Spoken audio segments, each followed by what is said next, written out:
This is James. He was a drug addict and his family totally ignored him, so he ended up on the streets playing his music for money. He had to crash outside every night and would even go through the trash just to eat. Nobody even looked his way. One time, James went to a restaurant to get some grub, but he didn't have enough cash to cover it. So instead of giving him the food, the clerk just chucked it in the sink. It made James feel really bummed out, so he had to bounce. He really wanted to go back to his family, so he decided to go to a rehab program for drug addicts. But one day his friend Baz, who's also an addict, asked him to get in a car that he had stolen. Baz convinced him to start using drugs again. At first, James said no, but eventually he gave in and used drugs again. The next day, the owner of the car showed up and Baz took off right away while James was found passed out. They rushed him to the hospital right away. When Val, his companion in rehab, showed up, James immediately asked about his guitar. It was the only thing he cared about. Val was furious and said she was done helping him. She was tired of his empty apologies and broken promises to stay clean. After James got out of the hospital, he swung by Val's office to say sorry once more. Luckily, Val was still willing to forgive him as long as he promised to come see her every 2 weeks to check on his condition. She also wrote him a prescription for methadone, which is a painkiller used to help treat opioid addiction. Before he left, Val even asked James to sing her a song. Val really looked out for James and wanted to help him. She even asked her boss to find him a place to stay because she believed his rehab wouldn't work if he was still homeless. James was so stoked when he saw his new house. He couldn't stop thanking Val for everything. He even swore he'd stick to his rehab program until he was totally drug-free. When James was chilling in the tub after ages, he heard a funky noise out of nowhere. When he checked, turns out it was just a stray cat. James knew the orange cat was probs hungry, so he hooked it up with some milk. Turns out, even though he used to have problems with drugs, James had a good heart. He calmly told the cat to bounce home before its owner came looking, but the kitty looked like it wanted to stay, so James let it crash for the night. The next day, James went around knocking on doors to find the owner of the orange cat he had with him. But since he couldn't find the owner, he ended up letting the cat go. In the city, James was playing music in front of a building when he unexpectedly ran into his dad. He mentioned to his dad that he was in a program to get better. With his stepmom around, who didn't like him at all, he asked if he could spend Christmas with his dad, but his stepmom said no and walked away. His dad didn't know what to do, so he just gave him some money. When James got back home, he was shocked to see the orange cat in agony from a wound. He was really concerned and quickly asked for help. Luckily, his neighbor Betty, who happened to be a volunteer at the animal health center, was able to provide first aid to the cat. She told James to take the cat to the center for further treatment. Before she left, Betty suggested that James give the cat a name, so he started calling him Bob. When James got to the clinic, he was kind of nervous because the line was super long and he had a meeting with Val later that day, but he toughed it out for Bob's sake and stayed in line.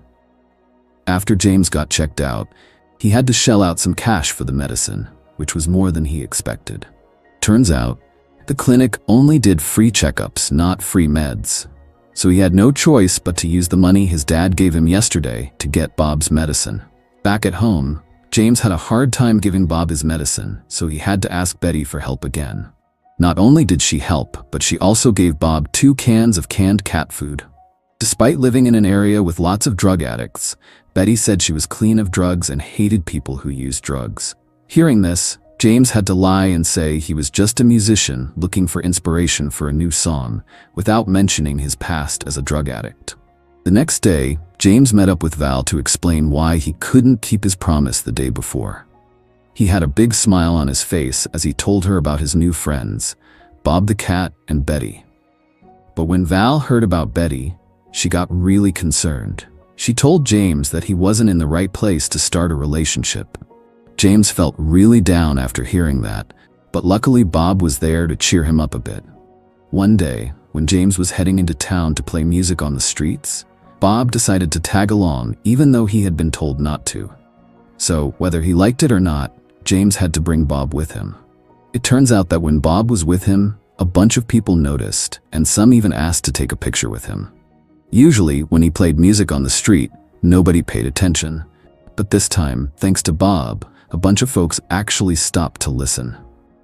James was super stoked because he made a ton of dough from his busking. Then this old lady who had watched his show before came up to him and said that Bob would be his companion and that a cat could be a better buddy than a person. After the old lady took off from afar, Baz caught a glimpse of James stuffing a bunch of cash into his pocket by accident. Since he was interested in what James was up to, he decided to keep following him. The next day, when James was getting ready to go play music for money on the street, Baz came up to him out of nowhere. James didn't want to chill with him anymore because he didn't want to get tempted to do drugs again, so he ended up giving Baz some money to get him to leave him alone. Bob once again grabbed everyone's attention with his performance. He had a lot of fans, including the old lady who came to see him yesterday. This time, she brought him a Christmas gift, cat food, and a scarf. James was really inspired by having Bob around. After getting the cold shoulder from his family, James finally found joy again. He shared all his happiness with Betty and thanked God for bringing her and Bob into his life. The next day, James picked up different cat foods for Bob because he really loved his furry friend. Bob always rode on his shoulders wherever they went. When they got back home, James was shocked to find Baz passed out on the floor from an overdose. He panicked and called for help, and luckily Betty came to assist. Thankfully, the ambulance arrived shortly after and rushed Baz to the hospital. Unfortunately, after that thing happened, Betty got really freaked out, like someone who's been through some serious trauma. After she calmed down a bit, she told James that she used to live with her sibling who was addicted to drugs. When her sibling passed away from an overdose, it took her months to get back on track. Since then, she's had no interest in being around anyone who's addicted, let alone dating them. When James heard this, he went straight to Val and told her he wanted to kick his drug habit quickly. He didn't want to keep taking methadone, but Val said he needed to take it slow and not rush the process. She promised that after Christmas, he could try to stop taking it. To make a long story short, Christmas came around and James decided to go to his dad's place. He was a little scared, thinking it was a bad idea. And it was true. When he and Bob got there, Bob went crazy and caused a ruckus, even knocking over the Christmas tree. Because of that, they had to leave. Luckily, James got to hang out with Bob and Betty for Christmas. He was super happy and even got a painting as a present from Betty. It just made him feel really thankful for how things were improving in his life. Once, when James was performing on the street, some jerk let his dog pee on his bag on purpose. James got super pissed and tried to go after the guy.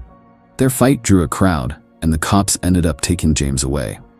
Thankfully, Val managed to get James out of the cop shop as long as he promised to stop playing music on the street.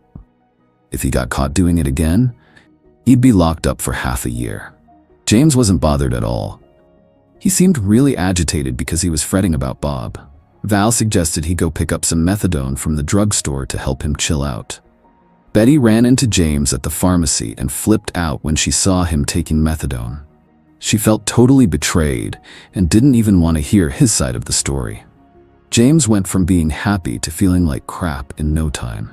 In order to scrape by, James ended up working as a newspaper seller for the Big Issue Company. Before he started, his boss laid down some rules he had to follow. Once again, thanks to Bob, James had no problem selling his newspapers.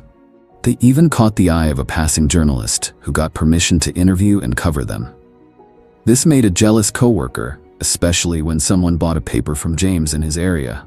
The coworker tattled to the boss, and James got suspended for a month. One day, James was fed up because he was running out of money. He got really annoyed when Bob wouldn't stop meowing, and he ended up snapping at him. But then he realized that he had overreacted. James decided to bust out his guitar to make some quick cash, so he and Bob could grab a bite to eat, despite being banned by the police. He played at a few different spots until Betty spotted him and gave him a talking to. She knew the cops weren't cool with him busking anymore. She was so worried of him, it was like she was low-key telling him she had a crush on him.